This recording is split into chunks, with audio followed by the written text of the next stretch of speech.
I posted a TikTok asking seasoned GLP-1 users if they could give one tip to a newbie, what would it be? And that TikTok absolutely blew up, for my account at least, and got over 300 comments of advice. And because I know that can seem overwhelming and a lot to dig through, I thought I would compile all of the top advice, all of the things that were commented more than one time, put it in one video for you so you can watch it all before you start your GLP-1 journey. Before we start, my name is Maddie. I am on a weight loss journey. I am going to lose 100 pounds on this journey, and I am down about 35 right now. I eat in a calorie deficit. I get 10K steps a day. I work out 3 times a week, and most importantly and relevantly to this video, I use a GLP-1. Now, if you're watching this video, I'm going to guess that you are on your path to either starting a GLP-1 or in the works of thinking about starting one. I say this so genuinely from the bottom of my heart. A GLP-1 changed my life. Now, I'm super lucky. I haven't had any crazy side effects, kind of just normal ones here and there, but overall my GLP-1 experience has been life-changing. The biggest thing for me that has helped has been obviously the food noise going away. Without the food noise in the way in my brain, I am able to make such focused and clear decisions about my health and what I'm eating for the day and what my priorities are without being overwhelmed by that just nagging voice in my head wanting me to eat everything. So if you've been thinking about starting a GLP-1, I hope this video kind of helps you decide. If you're already starting one and you just want to get as much information as possible before starting, I hope this video provides that as well. With that being said, let's jump into it. The #1 most commented piece of advice on this video was to get your protein, water, and fiber in. Some would call this the holy trinity of a GLP-1. While there are many other very important things you should be doing on your health journey, these are such incredibly important things to focus on. And if it were me just starting my GLP-1 journey over again, this is exactly the order in which I would focus on these 3. I personally would start with protein because that is going to be so important on this journey. Not only is it going to help your muscles, it's going to help your hair. It's going to help so much in your body. A lot of people, when they take a GLP-1, they do lose muscle mass because they're losing weight so fast and they're not prioritizing their protein. So that is why I say start there, start learning what foods you already eat have how much protein in it, and just kind of count along and see how you can up it. There are a couple different formulas out there to try to figure out how much protein you should be getting. For me, I started with just getting 100 grams. That was my goal, 100 grams every day. I have upped it to 130. It's a little bit easier for me to up it since I've really gone hard on learning what has protein, how much protein, and how I can really emphasize getting that in throughout my day. The next thing I would focus on is water. Now, some people might say to start with water and then go to protein, and you know what? You gotta do what's best for you. But for me, I just think protein is so important that I would start with it. And here's the thing, you're gonna pee a lot. You're gonna pee so much. It's just so great how much I pee every day. But you know what? Your girl is hydrated, so that's good. And obviously hydration is so important, so good for you. But the most important thing that I think a lot of people don't realize with hydration is water and protein and fiber work together as a team so well. Imagine you have a table that is steady with 3 legs, but all of a sudden one started rotting from the middle. It's going to be unsteady and it's going to fall, right? Sorry, Fred is here. I can't help it. But when all 3 of those are working together, it is literally the trifecta. It is the holy trinity of a GLP-1. And fiber can be a little bit more difficult because I don't know if you knew this, but there are actually 2 kinds of fiber: insoluble fiber and soluble fiber. They are both great for different things, and this is why I think fiber should be the last thing you start to focus on, because honestly, it's the hardest one to do. You think getting 24 to 28 grams of fiber a day would be easy, but it's not. Especially if you're like me and you have a hard time pooping on your GLP-1, I want to focus on the fiber that's going to help me poop. And that's kind of hard sometimes, like my poop. So for me, I would focus on protein, get that down, learn everything you can, then start to focus on your water. Once you've got that down pat, start focusing on your fiber. Don't do it all at once. You don't need to overwhelm yourself. And this is something you can even start learning about and implementing in your life before you start a GLP-1. But if you try to do it all at once, you might get overwhelmed and you might just crash out. So I always recommend with everything in life, take it one thing at a time. That way you're able to get really really good at it, conquer it, and then move on to the next thing. That brings us to number 2, get your electrolytes in. So many people talking about electrolytes in the comments of this video. It is crazy. But a little warning to you, did you know you can overdose on electrolytes? Don't take too many. 1 a day, 1 packet of your favorite electrolytes is just fine. And a lot of people were actually recommending drinking electrolytes the day before your shot and the day of your shot. So many people said by doing this, it helped with fogginess, brain fog, and sluggishness. Now look, I'm gonna say it, I've never tried this myself. I'm gonna have to try it. My next shot day is in a couple days. Maybe I'll give it a try and let you guys know. There are so many electrolyte brands out there. You might have to try a couple before you find one you like.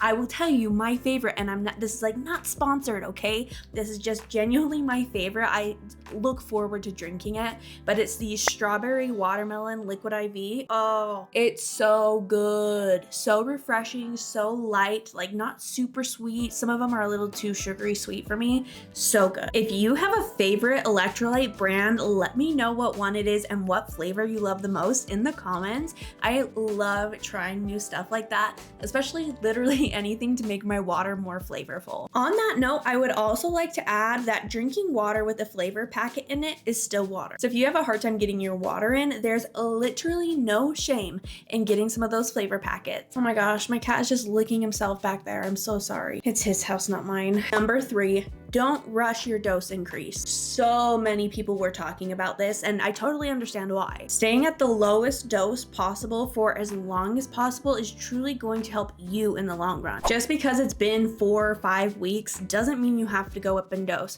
If your doctor recommends it, or if your insurance makes you, then obviously you have to. But if you're just thinking about doing it just because, you don't have to. If the food noise is still eliminated, if you're still getting all the benefits from your low dose, stay low as long as possible. There were so many people in the comments saying that they super regretted moving up in their dose too soon because it made the side effects just hit them even harder than it even did before. So stay as low as you can for as long as you can. Once you kind of start to feel the food noise coming back or whatever it may be for you, then start going up in dose. Number 4, this is so important, you guys.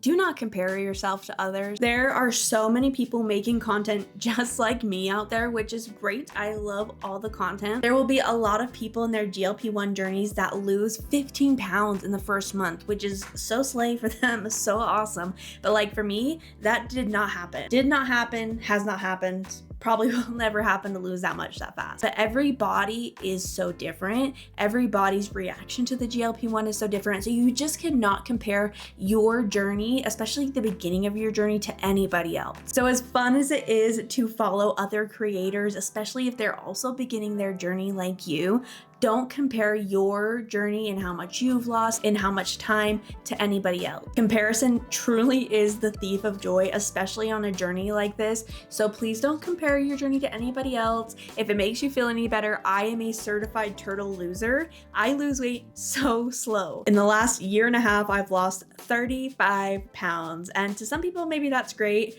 To some people that are like, what have you been doing? But for me, it's just how my body reacts. It's just how it loses weight, and I've come to terms with that. You know what? I'm feeling stronger. I know I'm doing all the right steps. It's just a little bit slower for my body, and that's okay. So if you are a slow loser like me, don't be discouraged. It will happen. Number 5 is shot timing and trial and error on your injection sites. A lot of people in the comments were suggesting to take your shot before bed to avoid a lot of the side effects, and look, that's what I do too. But if you take your shot before bed and it just doesn't work for whatever reason, that's okay. It is not the end all be all. And fortunately with this, there's going to be a lot of trial and error. So if you try it the first and the second week before bed and you're like, you know what, I slept like crap, like this doesn't work for me, try it in the morning next time and see how that goes. This goes for injection sites as well. You can do the arm, the thighs, or the belly. And you know what, for a long time, I did my belly and I was like, yeah, this is fine. And then I kind of stalled.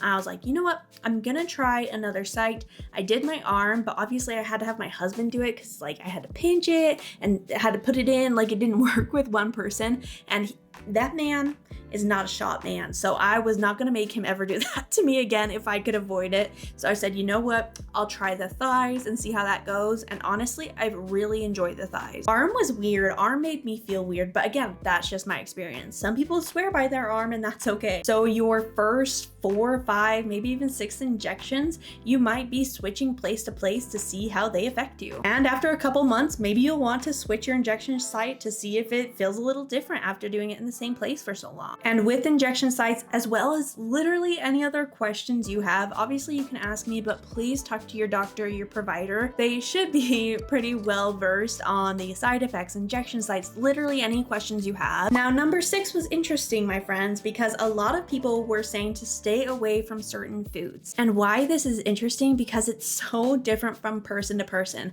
There would be comments in that comment section that said, stay away from pizza, do not eat pizza. And under that comment would be replies saying like, I eat pizza once a week, I'm fine. What are you talking about? There was one girl who said, do not eat any kind of potatoes. Whatever you do, avoid potatoes. I will not be avoiding potatoes. I love potatoes. I eat potatoes at least once a week. If you watch my grocery haul from last week, I got sweet potatoes because I'm on a sweet potato kick. I am a potato girl. So when she commented that, I replied real quick because I was like, baby, don't you be deterring people from potatoes. Let them try and see. So I guess number 6 is to beware and be warned that your tummy might respond to things differently than it did before. And it might be something you never expected. I remember the first time I got a really bad stomach issue from a food on my GLP-1 was from eating a sweet pork burrito. That made me really sad because I love sweet pork. So unfortunately, a lot of it is going to be trial and error of what hurts your stomach. I would say for the majority of the time, avoiding greasy food is probably a better bet for you. But sadly, since everybody is different, the only way to find out is to around. I thought I would let you know some of the things that were repeated in the comment section.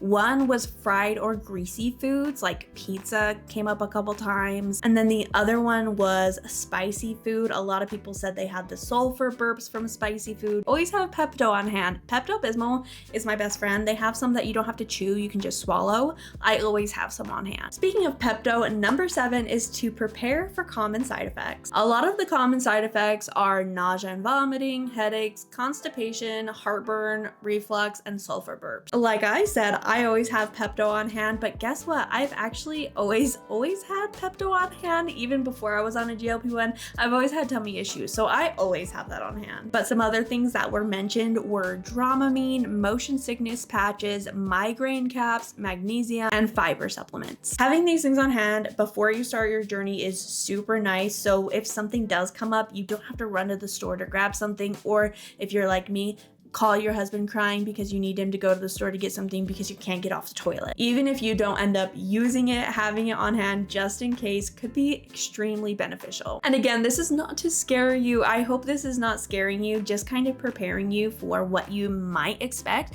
You might take this thing and be like, what are you guys talking about? I'm fine. The 8th most suggested comment in this video was to get in movement and strength train. Now, I'll be honest with you, I didn't start focusing on movement until like halfway through my journey because honestly, I couldn't. With counting calories, it was a whole new world for me, and learning how to be consistent with being in my deficit was taking up a lot of brain space, especially being in a deficit and focusing on my protein, focusing on my water, focusing on my fiber. I just simply could not focus on my movement until I got those things down pat. If you're able to focus on your nutrition, your calorie deficit, as well as your movement in the beginning, that is incredible. But my personal advice is don't make it overcomplicated, because overall you have to remember that this is going to be an entire lifestyle change. This shouldn't just be something to lose 50 pounds quick, right? Being on a GLP-1, you might be on it for the rest of your life. Honestly, at this point, I might be too.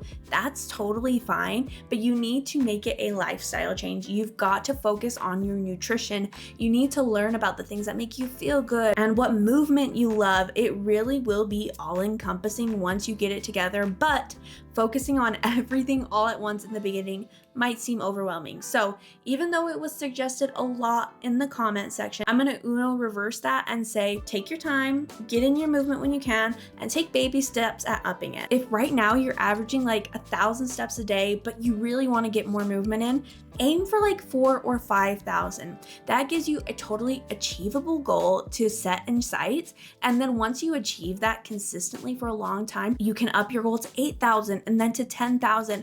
And then you'll eventually be at that movement goal, but it didn't feel like a really hard stretch. I am all about small, sustainable steps that get you to your goal overall, but don't overwhelm you in the meantime. But yes, strength training is incredibly important as well. Like I was talking about the protein, a lot of people lose muscle mass while they are on this kind of journey. So if you can get in some strength training, even if it's 15 minutes in your living room, that is okay. My number one tip for that is just to go onto YouTube and type in at-home strength training workouts, and it'll have tons of suggestions for you. So yes, it is important. Yes, it is so good for you. Movement is incredibly good for you, obviously. But if it seems like a lot to do everything all at once when you first start, pick a small goal, achieve that goal, make it bigger, and it'll snowball. And last but not least, number 9, this was an interesting one to see come up so many times, but don't accidentally undereat. And I think a lot of people, when they start a GLP-1, they're like, well, that's the point, right? I'm not eating as much. Yes, that is the point. But